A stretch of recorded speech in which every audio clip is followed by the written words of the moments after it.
મહત્વપૂર્ણ સમાચારથી રાજ્યમાં હવામાન વિભાગે હીટવેવમાં રાહત મળવાની આગાહી કરી છે. પવનની દિશા બદલાતા તાપમાનમાં ઘટાડો થયો છે, જેથી ગરમીમાં રાહત મળી છે.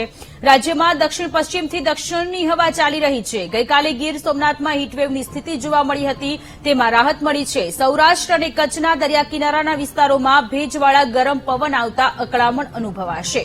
હાલ આગામી 7 દિવસ વાતાવરણ સૂકું રહેવાની આગાહી કરાઈ છે. મહત્વનું છે કે મોટાભાગના શહેરોમાં તાપમાન 40 ડિગ્રી સેલ્સિયસની આસપાસ રહ્યું તથા અમરેલીમાં મહત્તમ તાપમાન 42.2 ડિગ્રી સેલ્સિયસ રહ્યું હતું.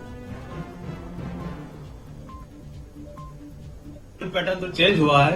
आज का जो था वो साउथ वेस्टर्ली टू वेस्टर्ली हुआ है. इसके लिए आपको मॉइस्चर इनकर्शन हो रहा है, टेम्परेचर गिरावट हुआ है. मैक्सिमम स्टेशन में जो ऑब्जर्व हुआ है इसमें टेम्परेचर गिरावट का है. इसमें जो वेदर वो was dry during the last 24 hour. Then heat wave condition observed over Gir Somnath and the maximum temperature observed at Amreli station 42.2 degree centigrade over the region.